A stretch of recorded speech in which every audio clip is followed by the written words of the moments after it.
Bildiyiniz kimi uzun müddətdir xarici ölkələrdə sığınıb yaşayan bəzi Azərbaycanlılar var ki, xarici ölkələrdən Azərbaycan dövlətinin ölkə başçısı cənab İlham Əliyevin əleyhinə fəaliyyət göstərilir. Və bununla bərabər son neçə gündür bildiyiniz kimi xarici ölkələrdə yaşayan bəzi Azərbaycanlı vətəndaşları tərəfindən ölkə başçısı cənab İlham Əliyevin gəlini, yəni oğlu Heydər Əliyevin həyat yoldaşı Alyona xanımın barəsində sosial şəbəkə platformalarında foto şəkillər paylaşımı edərək şantaj kampaniyası yaradırlar.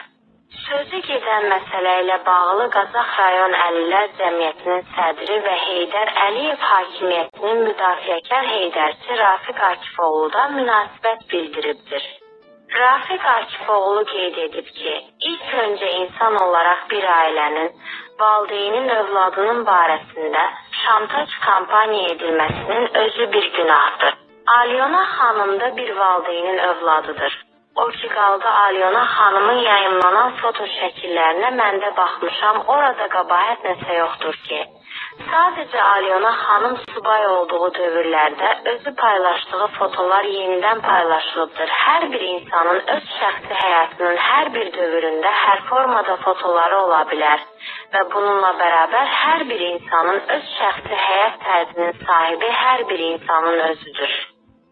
Mən hesab edirəm ki, Alyona xanıma qarşı bu kimi şantaj kampaniyasının olması Heydər Əliyevin gələcək siyasi fəaliyyətinə qarayaxma kampaniyasının olması məqsədi daşınır. Onu da qeyd edim ki, hansı ki xarici ölkələrdə sığınıb yaşayan bəzi Azərbaycanlı vətəndaşları bu kimi hərəkətlərlə nə dövləti, nə də kim prezidenti biabır etmirlər, özlərini biabır edirlər. Əlbəttəkində əsl Azərbaycanlı olan insan hansı ölkədə yaşamağından asılı olmayaraq elə yaşayır ki, dövlətinin prezidentinin adını yüksək tutur. Yoxsa nəinki dövlətinin prezidentinin əleyhinə çalışmaq.